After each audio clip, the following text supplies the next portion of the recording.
Hello friends, welcome to Tamil Food Masala. இன்னைக்கு நம்ம வீடியோல இட்லி மாவை வச்சு நம்ம ரெண்டு ரெசிபி செய்ய போறோம். ஃபர்ஸ்ட் நம்ம இட்லி மாவுல தேன் மிட்டாய் எப்படி செய்யறதுன்னு பார்க்கலாம் வாங்க. ஒரு பாத்திரத்துல 2 கரண்டி மாவு நான் வந்து சேர்த்துக்கிறேன். கொஞ்சம் மாவு தான் நான் எடுத்துர்க்கேன். இத வச்சு நம்ம தேன் மிட்டாய் செய்யலாம். சோடா உப்பு கொஞ்சம் சேர்த்துக்கிறேன். உப்பு லைட்டா சேர்த்துக்கிறேன். ஒரு ஸ்பூன் அளவுக்கு தண்ணி எடுத்து அந்த தண்ணியில ஃபுட் கலர் கொஞ்சம் ஆட் பண்ணியிருக்கேன். கடையில் விற்கிற மாதிரி நல்லா ஆரஞ்சு இல்லை ரெட் கலரில் நமக்கு தேன் மிட்டாய் வரணும்னா நம்ம கொஞ்சம் ஃபுட் கலர் சேர்த்துக்கலாம். இது எல்லாத்தையும் சேர்த்து நல்லா மிக்ஸ் பண்ணி விட்டுக்கிறேன். இட்லி மாவு வந்து நல்லா கெட்டியாக இருக்கணும், தண்ணியாக இருக்கக்கூடாது. நல்லா கெட்டி பதத்தில் இருந்தால் தான் தேன் மிட்டாய் செய்கிறதுக்கு கரெக்டாக இருக்கும். நல்லா ஒரு 2 நிமிஷமாவது நம்ம நல்லா மிக்ஸ் பண்ணணும். பாருங்கள், நல்லா மிக்ஸ் பண்ணிட்டேன். நம்ம கையில் எடுத்து ரவுண்டாக விடுறதுக்கு கரெக்டாக இருக்குது பதம். ஸ்பூன்லேயே நம்ம எடுத்து விடலாம், இந்த பதம் கரெக்டாக இருக்கும். மாவு வந்து நல்லா மிக்ஸ் பண்ணி வச்சுடுங்க. இப்போ வந்து ஃபஸ்ட்டு சக்கரை பாகு ரெடி பண்ணிவிட்டு அதுக்கப்புறமா எண்ணெயில் போட்டு தேன் மிட்டாய் பொரிச்சு எடுத்துக்கலாம். சக்கரையோட அளவு பார்த்தீங்கன்னா ஒரு 150 கிராம் சக்கரை இருக்கும். இப்போ நான் ஒரு பாத்திரத்தில் சேர்த்துக்கிறேன். இப்போ இதுலேயே 1 டம்ளர் அளவுக்கு நான் தண்ணி சேர்த்துக்கிறேன். சர்க்கரை நல்லா கரைஞ்சி நல்லா பிசு பிசுன்னு கையில் ஒட்டணும் நம்ம எடுத்தோம்னா அந்த அளவுக்கு பாகு ரெடி பண்ணால் போதும். ஒரு கம்பி பதம் அளவுக்கு வரணும்னுலாம் இல்லை. பாருங்கள், சக்கரை பாகு வந்து கொஞ்சம் கெட்டியாக இருக்குது. ஒரு கம்பி பதம்லாம் வர வேணாம், சும்மா நம்ம கையில் வந்து ஒட்டினா நல்லா பிசு பிசுன்னு ஒட்டணும், அந்த அளவுக்கு இருந்தால் போதும். இப்போ வந்து ஒரு 1/2 ஸ்பூன் அளவுக்கு நான் வந்து லெமன் வந்து பிழிஞ்சிக்கிறேன். பாகு வந்து கெட்டியாகாமல் இருக்கும், அதுக்காக மிக்ஸ் பண்ணி விட்டுட்டு இப்போ நான் ஸ்டவ் ஆஃப் பண்ணிக்கிறேன். இந்த மாதிரி கொஞ்சம் அகலமாக இருக்கிற கடாயை எடுத்துக்கிட்டு கடாயில் கொஞ்சம் எண்ணெய் ஊற்றி வச்சுட்டு நம்ம நல்லா சூடு பண்ணிக்கலாம். எண்ணெய் நல்லா சூடு இருந்ததுக்கப்புறமா தீயை வந்து குறைச்சி வச்சுருங்க. லோ ஃப்ளேமில் தான் இருக்கணும் தீ வந்து. ஸ்பூன் எடுத்துக்கிட்டு ஸ்பூனில் கூட நம்ம சின்ன சின்னதாக நம்ம எண்ணெயில் போட்டு எடுக்கலாம். அப்படி இல்லை கையில் கூட நம்ம செய்யலாம். கையில் மாவு எடுத்துகிட்டு சின்ன சின்னதாக நம்ம போட்டு எடுக்கலாம். உங்களுக்கு எவ்வளோ சைஸில் வேணுமோ அந்த சைஸ்க்கு நீங்கள் மாவு எண்ணெயில் போட்டு பொரிச்சிடுங்க. பாருங்கள், ஸ்பூனில் போட்டது ரொம்ப பெருசாக போட்டேன். சோடா உப்பு போட்டிருக்கிறதுனால நல்லா எழும்பி வருது. தீ வந்து கம்மியிலே வச்சுட்டு நீங்கள் குக் பண்ணணும், இல்லைனா மேலே சீக்கிரம் கலர் வந்துடும், உள்ளே வந்து வெந்திருக்காது. அப்படியே லைட்டாக திருப்பி போட்டுக்கலாம். ஸ்பூனில் விட நம்ம கையில் எடுத்து விட்டோம்னாலே நல்லா கரெக்டாக பர்ஃபெக்டாக வரும். நமக்கு ஃபுட் கலர் வந்து நமக்கு கடையில் இருக்கிற மாதிரி நமக்கு கலர் வேணுன்றதுனால நம்ம ஆட் பண்ணியிருக்கோம். உங்களுக்கு ஃபுட் கலர் வேணானாலும் நீங்கள் ஆட் பண்ணாமல் அப்படியே செய்யலாம். நான் எடுத்துக்கிறேன், உள்ளே நல்லா வெந்திருக்கும். இப்போது பாருங்கள், எவ்வளோ நல்லா குண்டு குண்டாக சூப்பராக வந்திருக்கு. எண்ணெயிலேருந்து சூடாக எடுத்ததுமே நம்ம பாகில் போட்டுடணும். ஒரு 2லேருந்து 3 நிமிஷம் நம்ம நல்லா சக்கரை பாகில் ஊற வச்சு எடுத்துக்கலாம். இதே போல் எடுத்துருக்கிற எல்லா மாவையுமே நம்ம எண்ணெயில் போட்டு பொரித்து எடுத்துகிட்டு சக்கரை பாகில் போட்டு நல்லா ஊற வச்சு எடுத்துக்கலாம். நல்லா ஒரு 3 நிமிஷத்துக்கு ஊற வச்சுக்கிட்டதுக்கப்புறமா நான் எடுத்துடுறேன். பாருங்கள், ஜீராவிலேருந்து எடுத்துகிட்டு இது போல் தள்ளி தள்ளி நம்ம ஒரு பிளேட்டில் எடுத்து வச்சிட்டோம்னா நல்லா ஃபுல்லாக மேலே வந்து கொஞ்சம் ட்ரை ஆகிடும், உள்ளே வந்து நல்லா ஜூஸியாக இருக்கும்.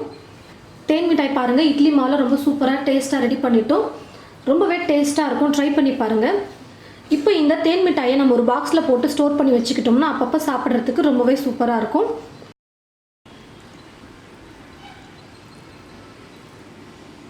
எவ்வளோ நல்லா ஜூஸியாக சூப்பராக இருக்குது பாருங்கள் தேன் மிட்டாய். நல்லா ஜீராலாம் உள்ளே நல்லா இறங்கி நல்லா சூப்பராக வந்திருக்கு.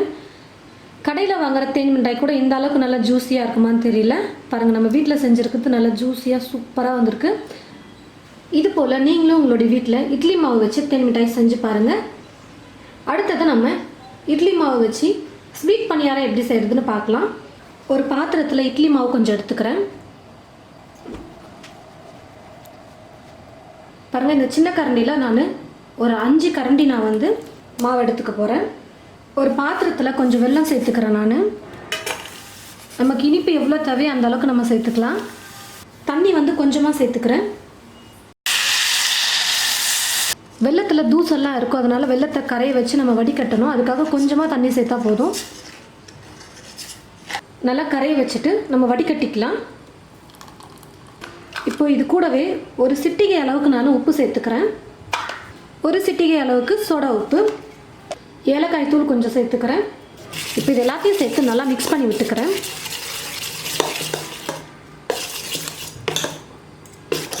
வெல்லம் கரைக்கும் பொழுது தண்ணி மட்டும் கொஞ்சம் பார்த்து சேர்த்துக்கோங்க, இல்லைன்னா ரொம்ப தண்ணி ஆகிடும். இப்போ நான் கரெக்டாக தான் கரைச்சிருக்கேன். பாருங்கள், இந்த அளவுக்கு சின்னதாக இருக்கிற தேங்காய் ஒரு 1/2 மூடி தேங்காய் எடுத்து துருவி எடுத்து வச்சுருக்கேன். இப்போ இந்த தேங்காய் துருவில் சேர்த்துக்கிறேன். இதையும் சேர்த்து நல்லா மிக்ஸ் பண்ணி விட்டுக்கிறேன். தேங்காய் நிறையா சேர்த்தோம்னா நல்லா டேஸ்ட்டாக இருக்கும் சாப்பிட்றதுக்கு.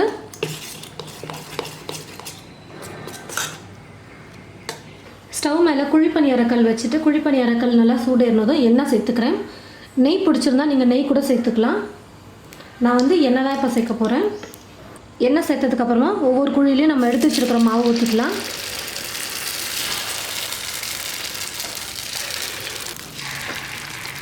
ஒரு பக்கம் நல்லா வெந்து பொன்னிறமாக வரட்டும். அதுக்கப்புறம் நம்ம திருப்பி போட்டுக்கலாம். இப்போ நான் இன்னொரு பக்கமும் திருப்பி போட்டுக்கிறேன். ஒரு டைம் எண்ணெய் ஊற்றிட்டா போதும். அதுக்கப்புறம் திருப்பி போட்டதுக்கப்புறம்லாம் நம்ம எண்ணெய் ஊற்றணும்னு அவசியம் இல்லை.